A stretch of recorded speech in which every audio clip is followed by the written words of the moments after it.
passer la parole à Pascal Barbier. Juste une petite anecdote, Pascal. Pascal va se présenter.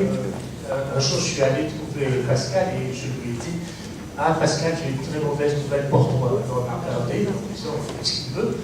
Et je lui ai dit: mais si tu acceptais, tu serais en charge de la chose la plus difficile que nous aurions à faire si nous étions élus, c'est-à-dire l'économie et les finances. Et comme Pascal n'est pas irresponsable, a dit François, laisse-moi réfléchir. Voilà, et elle a réfléchi dans le bon sens. Merci. Bonsoir. Avant d'aborder la fonction d'adjointe à l'économie et aux finances que j'ai acceptée, je vais me présenter brièvement. J'ai 65 ans et j'ai mené une carrière professionnelle de plus de 30 ans en tant que directeur de PME et puis de chef d'entreprise. Mon point fort, le contrôle de gestion et les finances, principalement dans des sociétés de services orientées emploi et informatique. Mon papa était commissaire aux comptes. Il m'a fait taper ses rapports dès l'âge de 16 ans. Il faut croire qu'il m'a transmis sa passion pour les chiffres et la gestion.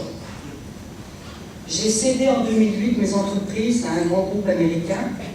Ma fierté aujourd'hui est qu'ils ont réussi à conserver ma position de leader sur le marché qui était le mien, et ce, sans aucun licenciement. J'ai 2 enfants, une Marseillaise, un Parisien, 2 belles petites filles. Mes enfants ont passé toutes leurs vacances à la Croix-Valmer depuis 1980, au domaine des émeraudes, puis depuis une quinzaine d'années dans notre maison familiale, route de Ramatuelle. Merci à Madame Brissot, maman de Sylvie, qui a su nous convaincre d'acheter à la Croix-Valmer. C'est grâce à elle que nous sommes tombés amoureux de ce village. Aujourd'hui, ma maison ne désemplit pas. La Croix-Valmer est devenue la destination favorite de toute la tribu familiale.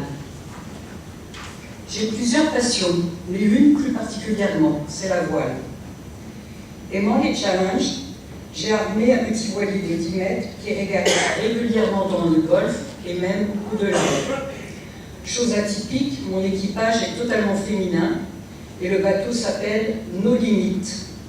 Mais s'il vous plaît, n'en tirez pas de conclusion. Passons maintenant au sujet qui nous intéresse. Là, je suis un peu embêtée. Parce que François, il a tellement parlé de la dette tout à l'heure, que j'ai l'impression que ça va faire redondance, mais tant pis. Nous savons tous ce que le mot économie veut dire. Il est associé à notre vie courante. Que l'on soit une famille, une entreprise, une commune ou l'État, on se doit d'être économe, d'équilibrer son budget, de ne dépenser que ce que l'on possède. Si l'on doit emprunter, cela doit être fait avec prudence pour des investissements indispensables, rentables de préférence et surtout maîtrisables dans le temps. Emprunter sur 20 ans, c'est beaucoup, c'est lourd. Et cela peut se révéler extrêmement dangereux, surtout si les emprunts sont à taux variables. À taux fixe, au moins, on sait où on va. Savoir faire des économies, avoir de l'argent en banque ou sous son matelas, pourquoi pas, c'est le rêve de tout un chacun. On peut alors s'intéresser à l'avenir, faire le choix de tel ou tel projet, et ce, sans remettre en cause sa vie quotidienne. Être surendetté, nous en avons parlé, ne permet plus aucun choix, plus aucune capacité d'emprunt, et c'est ce qui se passe aujourd'hui pour la Croix-Valmer. Et nous serons dans cette situation pendant de très longues années, à moins d'y remédier le plus rapidement possible. Je ne reviendrai pas sur le montant de la dette qui, selon M. Gillet, se compose pour environ 30% d'investissements productifs.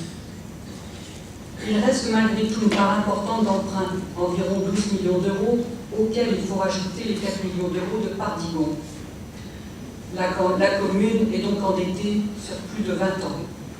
C'est cette réalité qui me fait m'engager aux côtés de François Dupuis afin de l'aider à mettre en place les moyens qui s'imposent.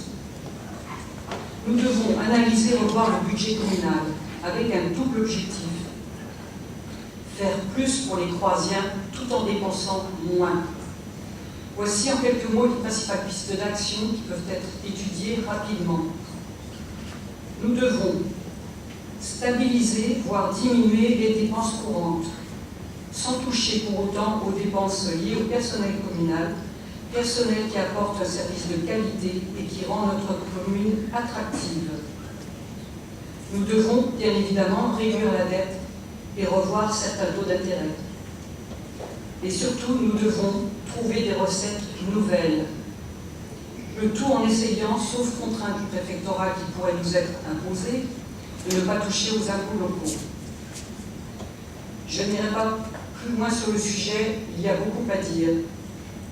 Retenez simplement que nous avons un montant de dette équivalent à celle de Cavalère et de Sainte-Maxime, mais malheureusement, nous n'avons pas du tout la même capacité de remboursement. Cavalère va pouvoir rembourser sur 13 ans, Sainte-Maxime sur 5 ans. Ce n'est pas la même chose. Alors, nous devons trouver d'autres idées, nous montrer visionnaires, nous tourner vers de nouvelles approches, ouvrir notre village à de nouvelles activités, à de nouveaux services. Des idées pour faire bouger notre village, pour le dynamiser, nous n'en manquons pas. Le fascicule qui vous sera remis ce soir en témoigne. Notre objectif est de faire de la Croix-Valmer un village qui échange et communique, un village où la moindre question trouve sa réponse et où la transparence, surtout au niveau des finances, soit une réalité. Je vous remercie pour votre écoute, mais avant de repasser le micro à François, je voudrais le remercier. D'abord parce que François, tu conduis notre liste avec intelligence, charisme et brio.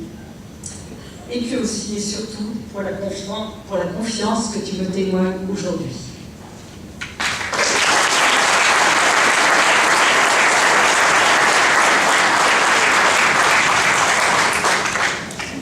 Merci Pascal. Vous savez, les anglo-saxons ont une très belle formule pour répondre à ce qu'elle a dit à la fin. Ils disent « You made my day ». Ça veut dire que vous avez fait mon jour. Voilà, donc voilà. Ce soir, quand je vais me coucher, je penserai à ce que vous avez dit Pascal. C'est très gentil de ta part.